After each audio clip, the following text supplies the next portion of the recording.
저희 금융상품 파트는 총 8개의 문항으로 구성이 되어 있고요. 크게는 3가지 파트로 구성이 됩니다. 첫 번째는 은행 상품에 관한 부분, 그리고 두 번째는 자본시장법에 기인한 금융투자 상품에 관한 부분이고요.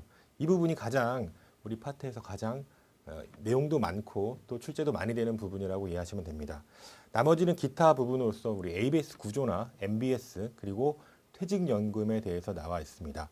저희 금융상품 파트를 접근하실 때 상당히 이제 어려워하시는 부분이 좀 양이 많기 때문에 지면에 대한 물리적인 양이 많기 때문에 조금 어려워하실 수 있고요. 그래서 저도 당연히 효율적인 학습 방법을 생각해 봤는데 다른 파트와 연결성이 있는 부분에 대해서는 저희 쪽에서는 그쪽과의 이제 언급, 그 관계만을 좀 언급을 할까 하고요. 그리고 이제 일반적인 지면으로 서술되는 부분에 대해서는 제가 좀 설명을 자제하고 그럼에도 불구하고 이제 논리나 이해가 필요한 부분에 대해서는 충분하게 설명해서 그렇게 좀 효율적으로 진행을 하도록 하겠습니다.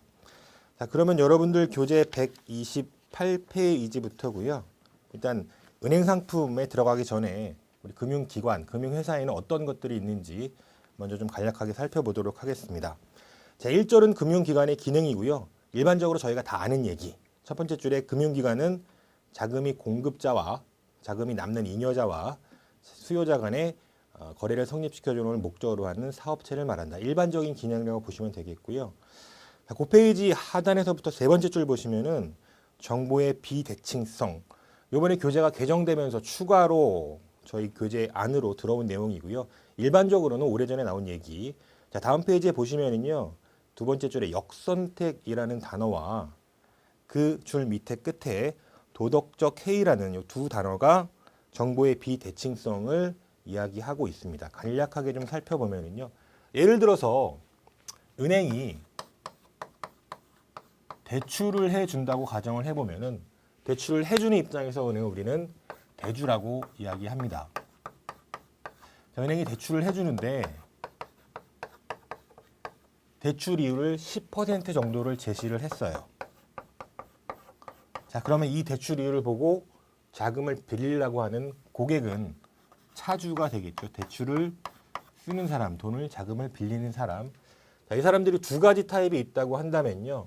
굉장히 자기 성실하게 사업을 하고 혹은 회사를 다니고 안정적으로 운영되는 사람이 있다고 한다면, 그리고 두 번째는 위험하게 내가 돈을 빌려가지고 굉장히 높은 위험이 높은 주식에 투자해야지, 부동산에 투자해야지 이런 사람들, 투기적인 성향이 조금 강하다고 하는 사람들이 있다고 한다면 이 A의 입장에서는 오히려 이 대출을 수락하지 않을 가능성이 높아요.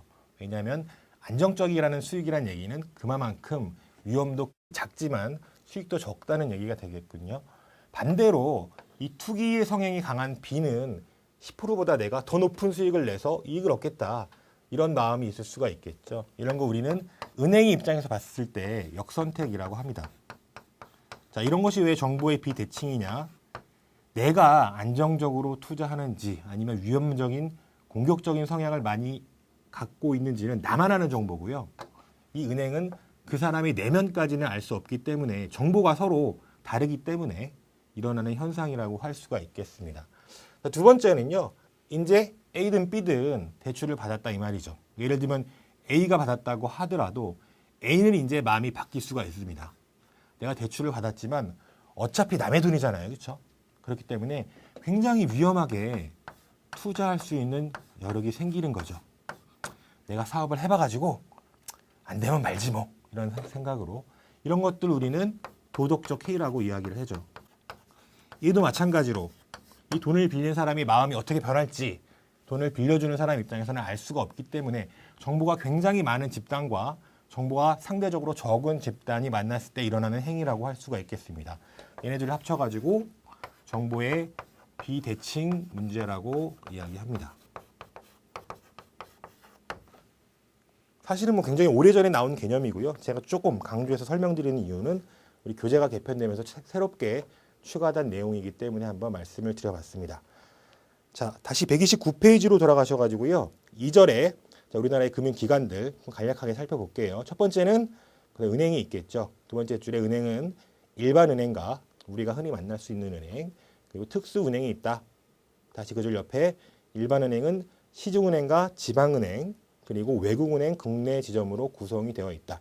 여기서 말하는 외국은행 국내 지점은 뭐 예를 들면 시티은행이라든가 우리나라에 들어와 있는 SC은행이라든가 이런 은행들을 말하는 게 아니고요. 제가 말한 이 두 은행은 한국은행법에 의해서 설립된 시중은행이라고 볼 수 있겠고요. 예를 들면 뭐 중국은행의 국내 지점이 우리나라에 와 있다. 이런 것들을 외국은행 국내 지점이라고 이야기를 합니다. 자, 특수은행은요. 두 번째 한 줄 내려가시면은 한국산업은행, 수출입은행, 중소기업은행, 농협수협 같이 특수한 목적에 의해서 조금 더 구체적으로 말씀드리면은 각각의 설립 특별법이 있습니다. 특별법에 의해서 설립된 은행을 말합니다. 자, 페이지 하나 넘겨보시면은요. 첫 번째 단락 위로 한 두 줄 정도 올라오시면 일반 은행은 고유 업무, 부수 업무, 그리고 겸용 업무를 영위할 수 있다. 자, 고유 업무라고 하는 것은 그 다음 줄에 일반적으로 은행들이 하는 업무, 예금을 받고 대출을 하고 이런 것들. 자, 부수 업무라고 하는 것은 다음 단락에 그 줄 끝에 은행법에 따른 그 줄 밑에 지급보증, 어음인수, 상호부금, 팩토링, 보호예수 등을 말한다. 이 하나하나를 정확하게 의미는 모르셔도 상관없습니다. 자, 다음 단락에 겸용 업무라고 하는 것은 그 줄 옆에 인허가 등이 필요한 업무와 그렇지 않은 업무를 나누면서 예를 들면은 은행에서 보험을 판다든가 방카슈랑스라고 얘기를 하죠. 은행에서 신탁 그 어떤 법률 행위를 영위한다든가 신탁 회사 이런 것들을 이야기하고 있습니다.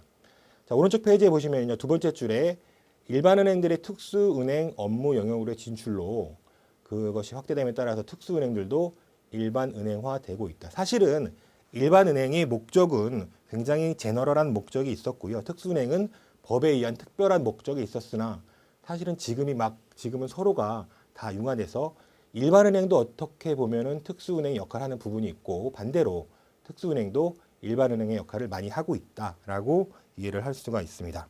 자, 여기까지가 은행에 대해서 살펴봤고요. 131페이지 2번에 비은행 예금 취급 기간. 자, 이 단어를 해석해 보시면요. 은행은 아니지만 예금을 취급하는 기관이라고 볼 수가 있겠습니다.